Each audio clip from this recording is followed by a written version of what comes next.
L'objet de ce webinaire est de cartographier la culture digitale de vos collaborateurs. Commencez par se présenter, Lucie. Je te remercie, Laurent. Bonjour à tous et à toutes. Je suis Lucille Catelin, responsable grand compte Digital Learning au sein des éditions ENI. Je travaille à la fois sur le secteur public et aussi une partie du secteur privé. Et bonjour, je suis Laurent Carbrat, je suis également responsable grand compte Digital Learning chez ENI et je m'occupe du reste du secteur privé. Entre Lucille et moi, on couvre l'ensemble du secteur. Alors, avant de rentrer directement dans le vif du sujet, on pensait vous faire une rapide présentation de ENI. Qui sommes-nous? D'où venons-nous? Et où allons-nous? C'est ça, tout à fait, parce que vous ne nous connaissez peut-être pas forcément tous et toutes, donc c'est vraiment l'occasion de refaire une petite synthèse d'entrée.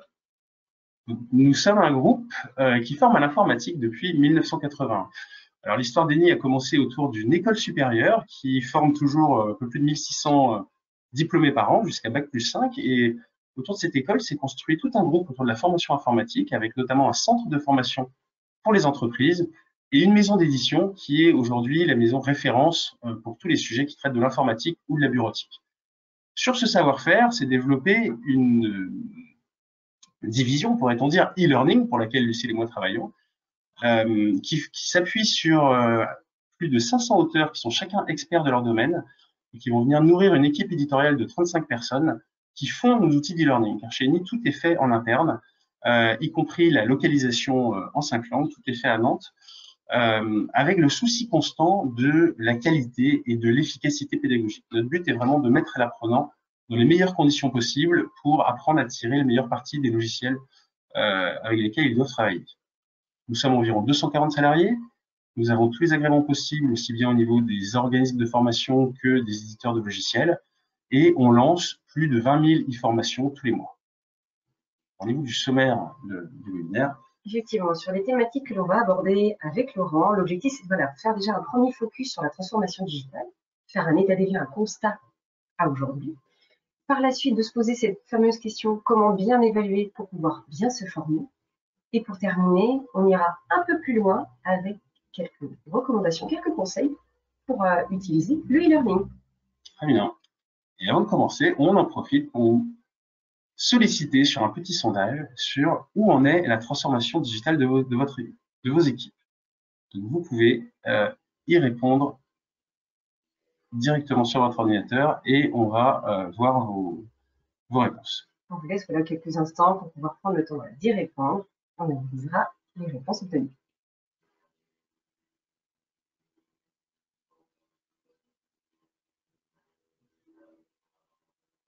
Ah, c'est marrant, il y a deux grandes catégories qui se détachent. Hein. Là, on a à peu près 50% de vote. Et les tendances sont assez claires. Je dirais même, là, au fur et à mesure des résultats, il y a vraiment une tendance qui s'impose. Oui. Allez, les 2 tiers des gens ont voté. On vous remercie vraiment pour votre première participation, c'est parfait. Voilà. Donc, le résultat, c'est que 48%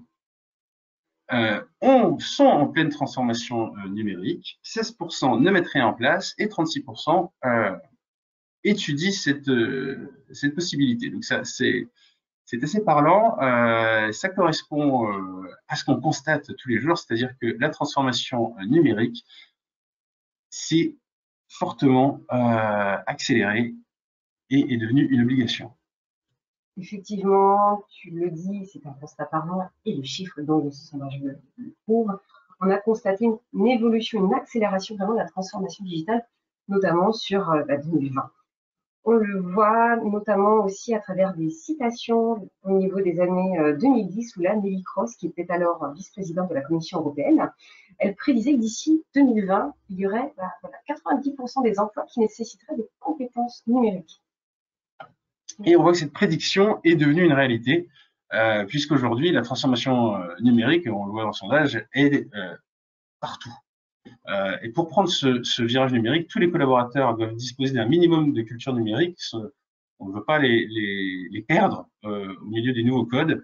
Les changements dans l'entreprise ne peuvent se faire sans eux, car le fait qu'ils connaissent ou qu'ils ne connaissent pas les outils numériques a des impacts directs sur l'organisation de l'entreprise. C'est vrai que si on fait le parallèle aussi avec la crise sanitaire qu'on a tous connue l'année dernière, On a traversé voilà, vraiment une période plutôt mouvementée et on a pu remarquer que voilà, nos habitudes de travail avaient vraiment changé. Si on fallait faire une photographie, ben voilà, entre hier et aujourd'hui, il y a quand même un sacré écart, on a pris un virage vraiment important.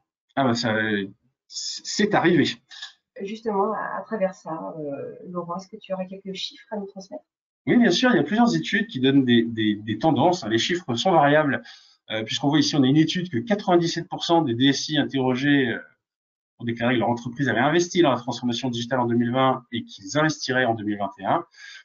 Et d'autres études qui nous montrent que 70% des grandes entreprises, 53% des PME, 33% des TPE le font. Les chiffres peuvent varier, mais la tendance est lourde. La transformation digitale est partout, touche tout le monde, et c'est un processus avec lequel il va falloir, sinon composer, même s'activer. Alors, on peut dire que la transformation digitale est devenue inévitable, Laurent. C'est inévitable, et partir, s'engager dans un processus de transformation digitale sans data, sans données, c'est un petit peu comme partir à la chasse les yeux bandés. Sur un coup de chance, ça peut marcher, mais ça risque d'être douloureux dans la plupart des cas. Et alors, pour savoir où on va, mieux vaut savoir d'où on part. Il est utile d'évaluer la situation actuelle pour pouvoir positionner les collaborateurs et l'organisation, ce qui aide à savoir où investir pour s'améliorer. Le changement aussi que ça implique, c'est peut-être de passer d'un système d'auto-évaluation avec des entretiens annuels, typiquement on demande qu'aimerais-tu comme formation l'année prochaine, à une évaluation basée sur des données objectives, des data. C'est vrai que là, en plus, on a pu faire un point avec les échanges de nos clients, des retours d'expérience, où beaucoup se sont retrouvés un peu confrontés à ce type de problématique, comme la jeune femme que vous voyez à l'écran, et se dire comment je peux tester efficacement les connaissances digitales et bureautiques de mes collaborateurs, et surtout comment je peux après les aider pour les former au mieux, et donc ainsi réussir cette fameuse transformation digitale. Voilà, à partir de ce besoin identifié, on s'est dit qu'il y avait quelque chose à faire. Oui, évidemment, je crois même qu'on a développé un outil pour pouvoir répondre à ces problématiques, Laurent, Oui, dont on va pouvoir parler tout à l'heure. c'est vrai. Mais avant, je te propose de passer à un deuxième et dernier sondage dans la présentation pour savoir comment aujourd'hui vous évaluez vos employés sur les outils numériques. On va vous laisser là encore quelques instants pour pouvoir nous donner vos retours sur cette question.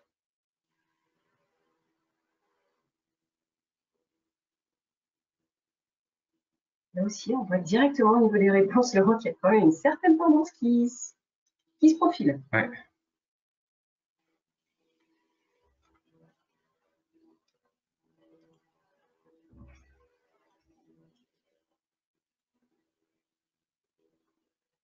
On continue encore, on vous laisse là encore quelques secondes. On voit qu'il y a quand même une bonne partie d'entre vous qui répondent. Donc, je vous remercie de jouer le jeu, de vraiment nous donner voilà, vos retours d'expérience aujourd'hui.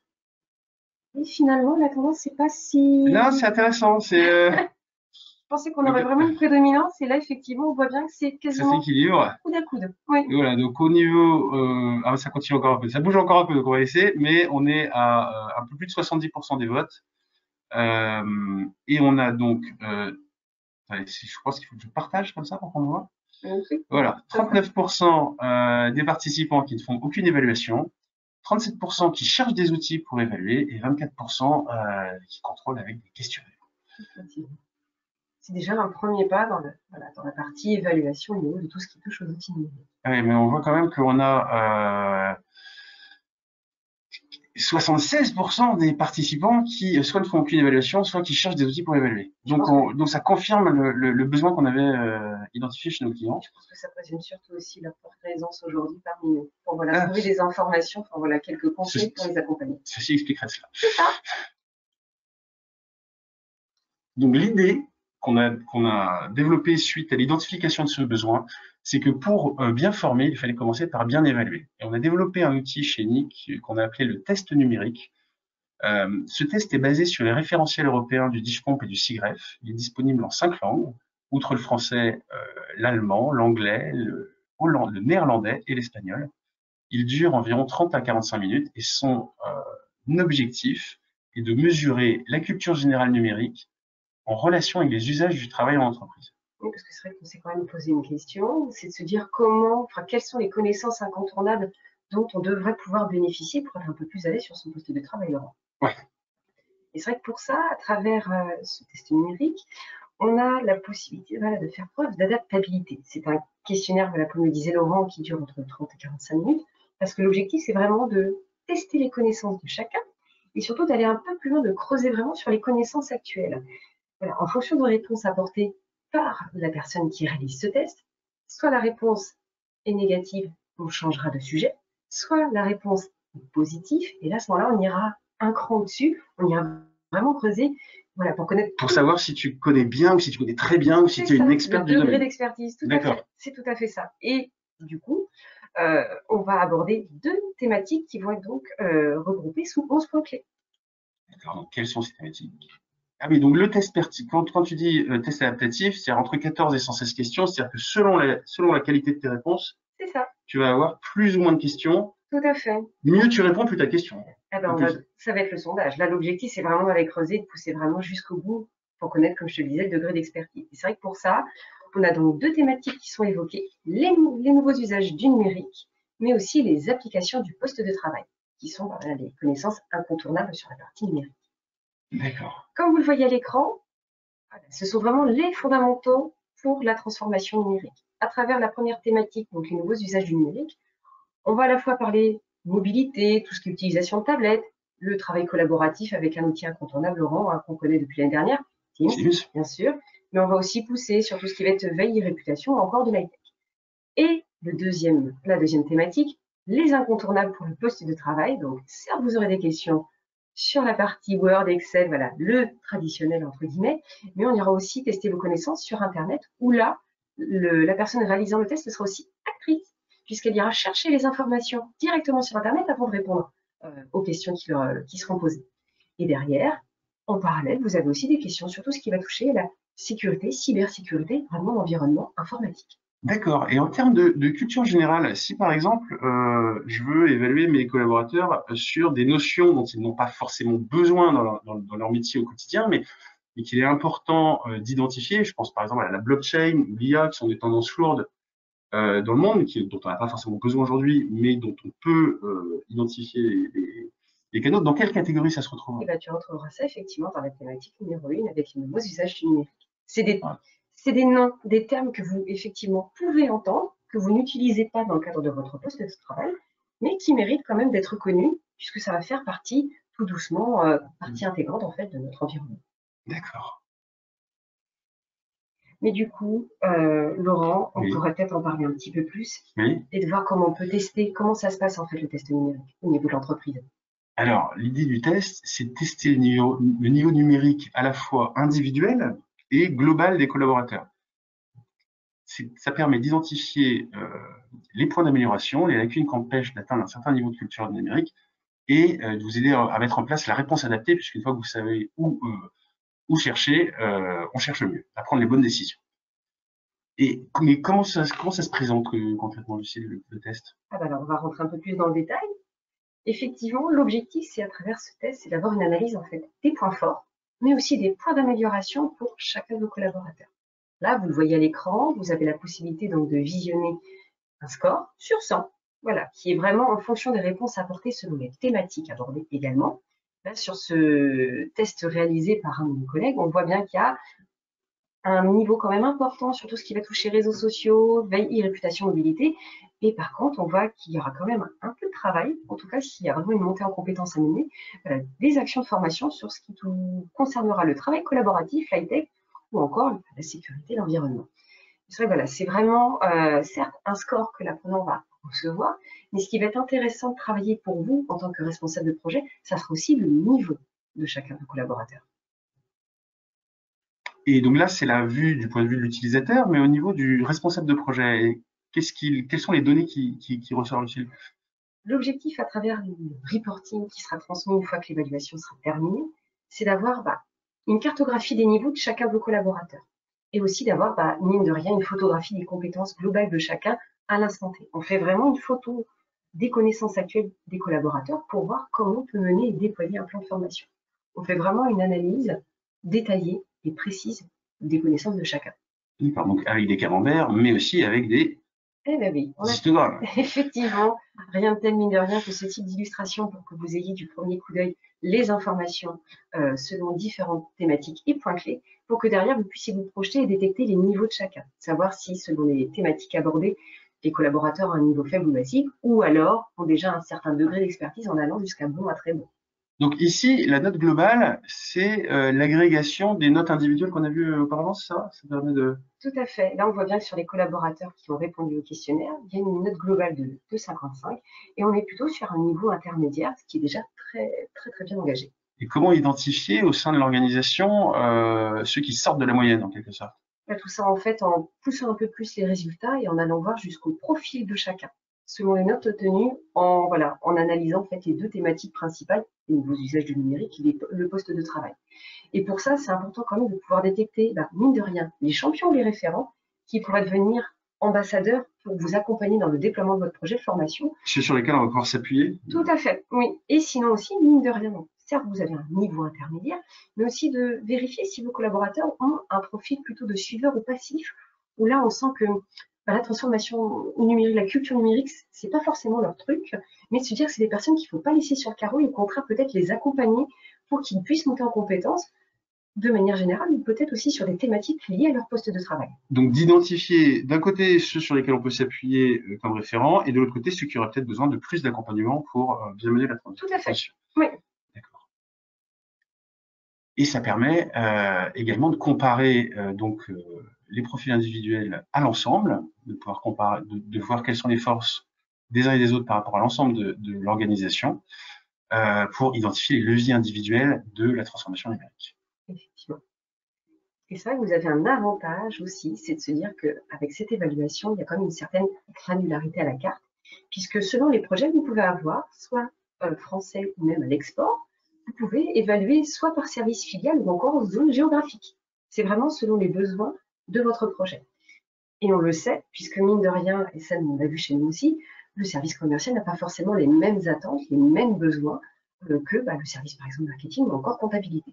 C'est-à-dire qu'on peut avoir des rapports intermédiaires, pas seulement de l'image de l'ensemble de l'entreprise, mais de se dire, voilà, dans tel service, voilà où sont les forces et les faiblesses, on aurait besoin plutôt d'investir ou de former sur ce point-là, alors que dans un autre service, les besoins peuvent être différents et donc d'avoir un suivi plus proche des besoins réels. C'est ça, voilà. Il y a vraiment quand même une certaine finesse au niveau de l'analyse également.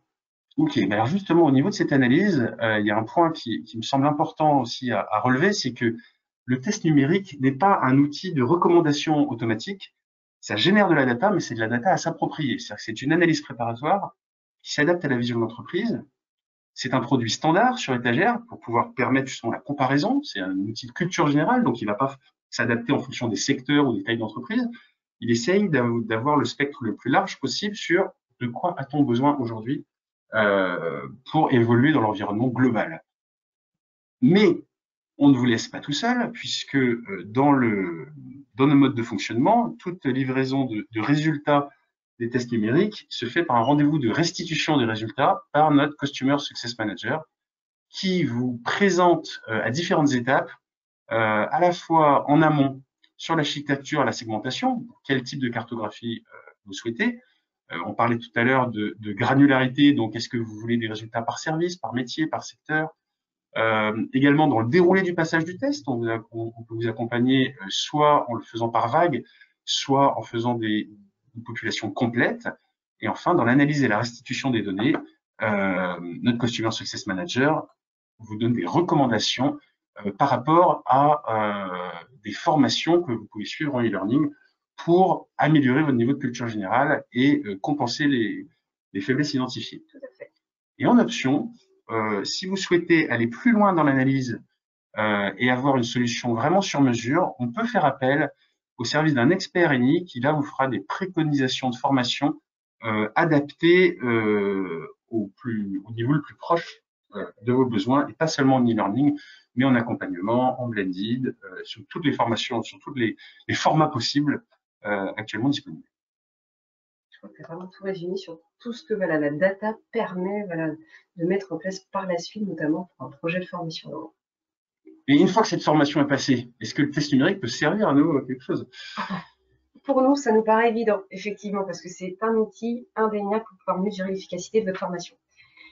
L'idéal, selon on va dire la photo que vous aurez fait dans les prémices de votre projet de formation, vous pourrez la refaire aussi après, pour vraiment tester et évaluer, pourquoi pas faire aussi une comparaison sur cette même base d'utilisateurs, faire un avant-après, tout simplement. D'accord, voir si la formation a eu un impact sur la C'est culture ça, générale. Est-ce qu'on en sait plus une fois qu'on s'est formé que tout là à où on est fait. parti? Ce qui permet effectivement d'avoir aussi un regard sur voilà, la progression de chacun. Est-ce que la formation a vraiment eu vraiment le bénéfice total pour chacun des apprenants, voilà, selon les thématiques bien sûr abordées. Oui, parce qu'en plus, on peut penser que la transformation digitale, c'est un process, c'est pas un état.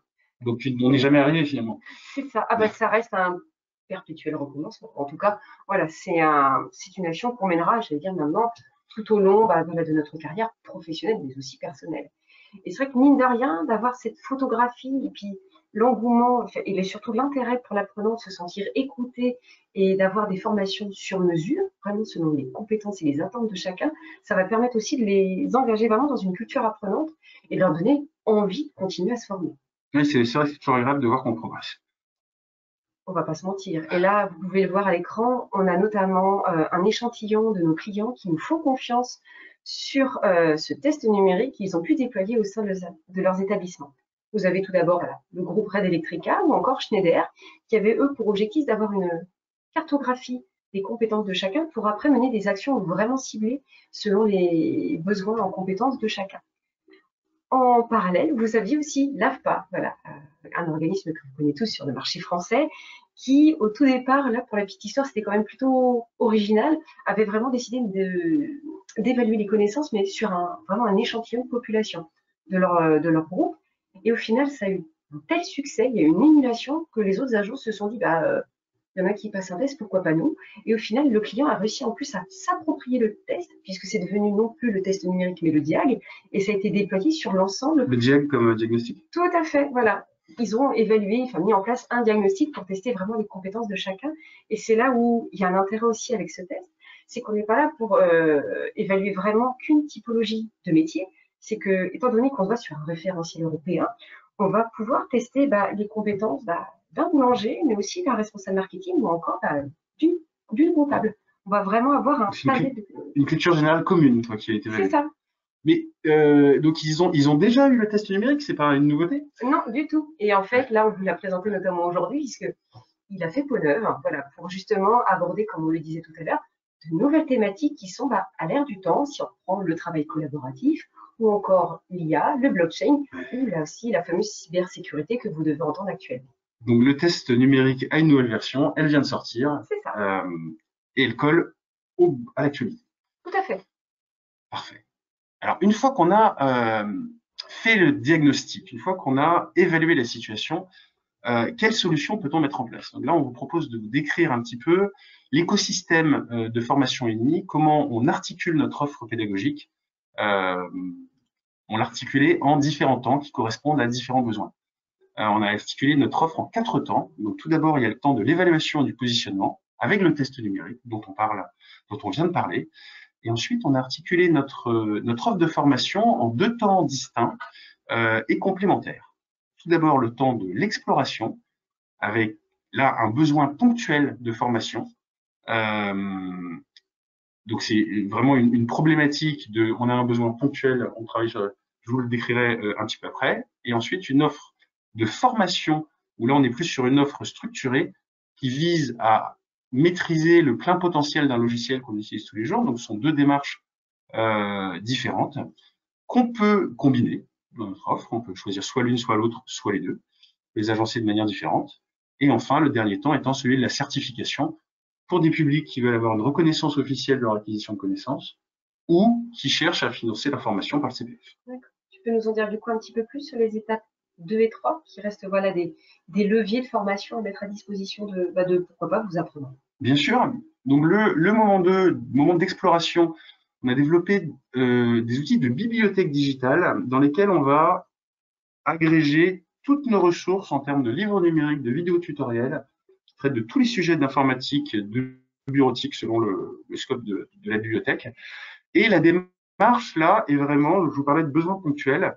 C'est typiquement un collaborateur travaille sur un document, mettons il est sur un document, il travaille sur un document Excel, il a besoin de faire un tableau croisé dynamique ou un graphique qu'il a su faire, mais il ne sait plus très bien comment s'y prendre, il a besoin d'un pense-bête ou d'un rafraîchissement. Il rentre dans la bibliothèque numérique, dans la bibliothèque Eureka pour ce qui concerne la bureautique. Cette bibliothèque comporte un moteur de recherche dans lequel on tape son besoin.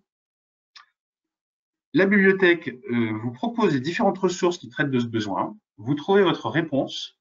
On est vraiment, une fois que vous avez trouvé votre réponse, vous pouvez repartir travailler. On est vraiment sur une solution. J'ai une question, j'obtiens ma réponse, je rentre, je sors. On est sur du micro-learning pur et dur. Là, vraiment, si Oui, je complètement. clique aurait les infos dont j'ai besoin, et je retrouve vaquer voilà, à mes tâches. L'idée, c'est que je sois toujours disponible, accessible, qu'on ait accès à une information sélectionnée, rédigée par des experts, qu'on ne perde pas de temps à se demander mais est-ce que cette vidéo YouTube populaire est pertinente? Je ne sais pas. Là, le contenu est choisi, sélectionné, c'est fait par les experts du domaine. Et ça aide aussi à l'engagement dans une culture apprenante, dans le sens où c'est très accessible, on rentre, on sort, c'est léger. Parallèlement, on a l'offre de formation structurée, donc avec notamment MediaPlus, qui est un logiciel qu'on a développé chez NI en interne, et qui permet à l'apprenant d'apprendre dans le logiciel en faisant des exercices dans le logiciel. Non pas sur une démo, mais sur le logiciel en entier, avec tous ses menus. On est vraiment mis en situation à la fois de faire toutes les erreurs qu'on ferait potentiellement avec tous les menus activés en situation, ou de réaliser les choses de plusieurs manières différentes, puisque souvent dans ces logiciels, on peut faire les choses de manière différente. Donc là, on est vraiment sur la montée en compétences ciblées. Sur vraiment... Oui, c'est des parcours. C'est en effet des parcours pensés pour un apprentissage avec une difficulté croissante. Et l'idée est là de maîtriser tout le potentiel d'un logiciel. C'est-à-dire qu'on utilise au quotidien des logiciels comme Excel, PowerPoint, Word, mais est-ce qu'on en utilise toute la puissance? Est-ce qu'il n'y aurait pas des manières d'aller plus vite, de faire des choses plus vastes? C'est l'objet de cette démarche. Donc là, on n'est plus dans un point ponctuel, on rentre, on sort, mais plus dans un rendez-vous hebdomadaire à prendre avec soi-même et une formation un peu plus au long cours pour la maîtrise du logiciel. Donc ces offres sont disponibles en 5 langues, donc outre le français, l'anglais, l'allemand, l'espagnol et le néerlandais. Et ils viennent aussi avec une possibilité de tutorat. Donc on parlait tout à l'heure de publics identifiés sur lesquels qui peuvent avoir besoin de plus d'accompagnement. Le tutorat, ça consiste en un accompagnement humain à distance, de rendez-vous avec un expert unique qui accompagne l'apprenant. Très bien. Je te remercie beaucoup, Laurent, pour ces informations. Puis j'ai vu de toute façon dans nos participants, certains utilisaient déjà nos solutions et pour certains, MediaPlus n'est pas inconnu à aujourd'hui. Ce qui va être quand même important, surtout aujourd'hui, de retenir, c'est que mine de rien, là, Laurent, on est d'accord, le test numérique, ça reste un outil d'aide à la décision qui va vraiment être incontournable dans la transformation digitale de n'importe quelle entreprise. Complètement. On en revient à la problématique du début. C'est que pour arriver où on veut, vaut mieux savoir d'où on part. Donc l'idée, c'est qu'avec le test numérique, on vous rende la vue, que vous puissiez partir à la chasse avec une bonne vue, et qu'on puisse aussi découvrir des talents dans l'entreprise, parce que c'est pas forcément évident quand on est sur de l'auto-évaluation. Les gens les plus compétents ne sont pas forcément ceux qui s'en vantent le plus. Et de partir sur des objectifs, ça permet de mieux orienter le plan de formation, de mieux l'argumenter pour tous les responsables de formation ou les responsables RH qui ont des plans de développement de compétences à défendre devant leur direction financière. C'est toujours plus solide d'avoir un dossier monté sur des données qui montrent pourquoi on investit dans tel ou tel outil, parce que ça correspond à un besoin mesuré. C'est vrai qu'après, derrière, l'objectif, c'est de se dire qu'avec tous ces outils, les pépites dégagées, découvertes à travers ce test, d'envisager vraiment un plan de formation adapté, vraiment au sur-mesure selon les besoins montés en compétences de chacun. Et mine de rien aussi, c'est de pouvoir engager les salariés dans la culture apprenante. Ce sentiment d'être pris en compte, qu'on valorise la formation, leurs attentes, ça va vraiment être un élément important et ça va aussi vous permettre de pouvoir fédérer un maximum vos équipes. Donc, pour résumer, c'est un outil d'aide à la décision. Tout à fait, effectivement. Bien, merci beaucoup pour votre attention. On espère avoir couvert l'ensemble des données. On vous invite désormais maintenant à nous poser vos questions dans le chat. Et sachez que vous pouvez également nous contacter si vous souhaitez un accès démo gratuit. On vous transférera un lien pour que vous puissiez passer le test numérique vous-même et voir si ça correspond à ce que vous recherchez ou si c'est pertinent par rapport à vos besoins. Tout à fait. Mais je crois qu'on a déjà quelques questions qui sont arrivées, Laurent. On va pouvoir, à mon avis, d'accord. Alors, je vais les regarder et je vais peut-être remplacer à ce moment-là la présentation par la webcam. Effectivement. Hop, comme ça vous nous verrez. Et nous revoilà. Alors, voyons voir les questions. Alors, Est-ce qu'on aura l'enregistrement de ce webinaire? Oui, le webinaire est enregistré. Vous pourrez le regarder en replay ou le partager. Pas de problème, on vous transmettra le lien. Vous aurez le lien transmis, Ouais. effectivement. Alors ensuite, le degré de maîtrise des compétences dépend des outils utilisés en entreprise. Par exemple, si j'utilise un outil collaboratif qui n'est pas celui sur lequel portent vos tests, le salarié ne sera pas très à l'aise pour de vous. Oui. Alors c'est pour ça qu'on essaye d'être le plus généraux possible et de ne pas poser les questions forcément sur un logiciel en particulier, mais plus sur des types de logiciels. Là, l'objectif, c'est vraiment de se dire, on n'est pas là pour tester les compétences sur Excel, Word, PowerPoint ou encore, par exemple, Azure. C'est vraiment d'avoir une cartographie globale des connaissances numériques et vraiment au sens large, effectivement, du terme, comme tu disais, Laurent. Et ce que je trouve d'ailleurs très intéressant dans la nouvelle version du test numérique, c'est que on est vraiment sur une logique numérique. C'est-à-dire que dans la version précédente, qui était déjà très bien, on avait plus de questions un petit peu de par cœur. C'est-à-dire soit on connaissait la réponse, soit on ne la connaissait pas. Est-ce qu'on connaissait le bon terme ou est-ce qu'on ne connaissait pas? Alors que dans cette nouvelle version, on est plus sur une question de logique numérique. C'est-à-dire que parfois, même si on n'a pas forcément la réponse, si on a une logique numérique, si on a l'habitude de comprendre l'environnement numérique, on peut deviner la réponse ou la déduire. Et le but, c'est ça. C'est pas de savoir si on est expert sur tel logiciel ou tel autre, mais c'est de déterminer un niveau de culture générale. Effectivement. Alors, je vois que Mme Mansour nous posait aussi une question, c'est comment identifier les différents profils. Là, de toute façon, une fois que l'apprenant a réalisé son évaluation, il y a des résultats qui vont être collectés. Et derrière, on a aussi notre Customer Success Manager qui est là pour pouvoir faire un état des lieux et pouvoir ressortir justement ces différents profils pour que derrière, vous puissiez amener et mettre en place des actions de formation plus ciblées. Alors, Monsieur Berthet. Sur les langues, la question a été posée, on y a répondu entre-temps, mais on va peut-être le rappeler. Les tests sont disponibles en 5 langues. Tout à fait. Le français, l'anglais, l'allemand, le néerlandais et l'espagnol. L'objectif, voilà, c'est vraiment aussi de s'adapter à tout type de projet, que ce soit donc à la France, mais aussi à l'export. Puisque là, on a oublié de le citer aussi, on a aussi l'entreprise Beaux-Arts en Belgique qui a pu mettre en place ce test numérique également auprès de ses employés. Ah, une question d'un Mansour sur comment s'opère l'évaluation des apprenants après. Je pense que c'est peut-être lié au point où on disait qu'on peut mesurer avant-après. Tout à fait. L'idée, c'est de repasser le test. Tout à fait. Oui. Et de comparer les résultats. De voir justement entre les scores et surtout le niveau, voilà, comment va se positionner l'apprenant une fois donc le premier test passé, et surtout le plan de formation réalisé aussi. Oui, parce que même si c'est un produit standard, donc on ne le personnalise pas, ça reste très général. Le deuxième passage du test peut être différent puisque, comme vous l'expliquait Lucille au début, étant donné que c'est un test adaptatif, selon vos réponses, vous allez avoir plus ou moins de questions de suivi. Donc, si l'apprenant s'améliore, il devrait avoir plus de questions, des nouvelles questions. Donc, ce n'est pas exactement le même test dont il aura l'expérience. Effectivement, on passera du fameux palier entre les 44 questions initiales aux 116 maximum que l'on peut proposer si on pousse les connaissances, on les creuse vraiment jusqu'au bout.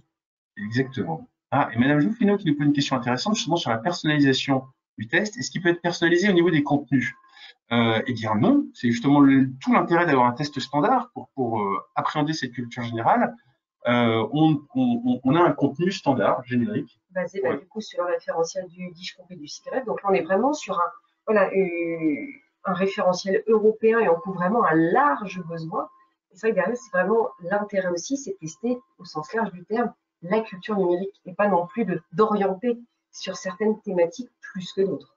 Après, effectivement, vous nous demandiez si on pouvait potentiellement mettre l'environnement avec le logo de l'entreprise. Ça, c'est possible. Ça, c'est personnalisable au niveau de la forme, en effet. On peut mettre vos couleurs pour que vos employés se sentent dans l'environnement de l'entreprise. Mais au niveau du contenu, en tout cas, on a vraiment fait le choix du standard. Tout à fait.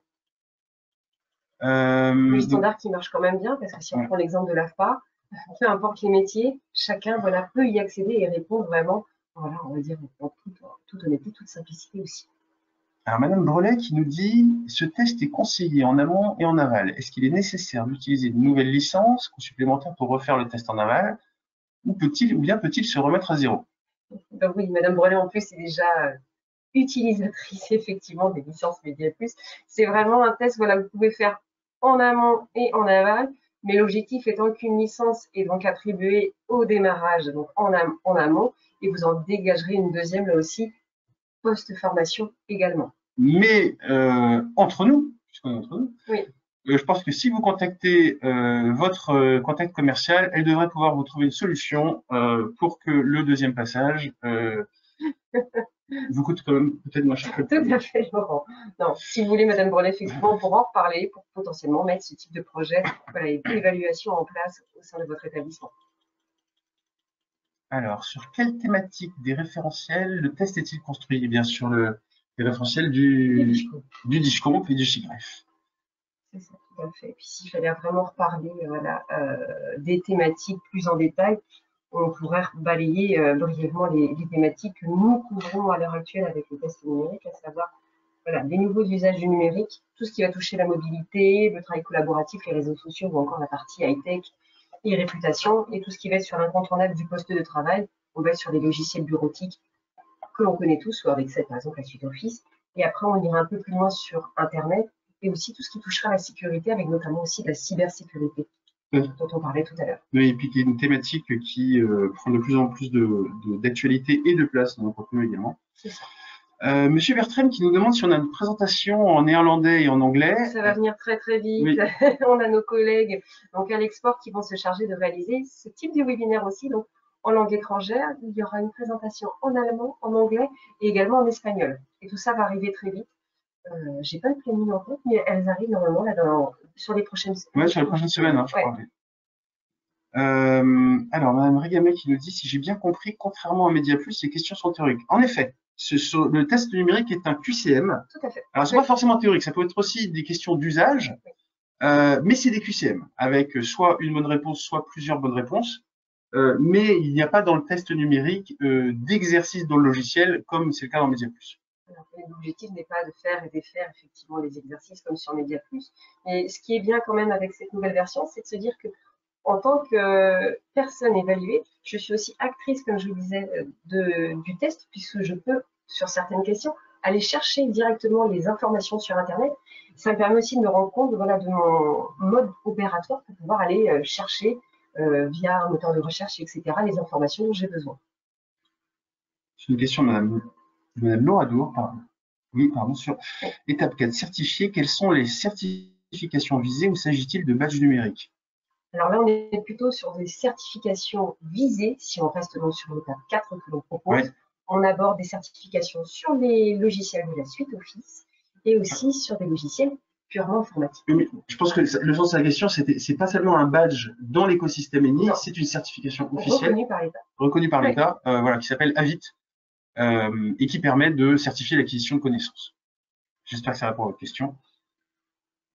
Alors, Madame Mansour qui nous demande si on propose des parcours de formation personnalisés selon les niveaux à l'issue du test.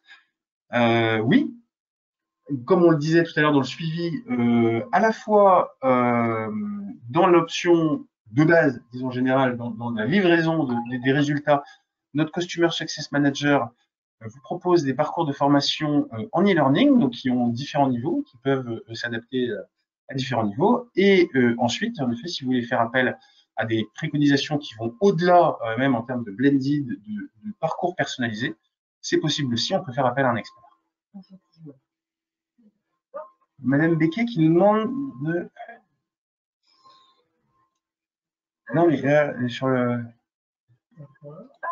la suite Google. Alors, Madame Becquet qui nous demande si nous n'avons jamais mentionné, qui nous dit que on n'a jamais mentionné la suite Google. Est-ce compatible?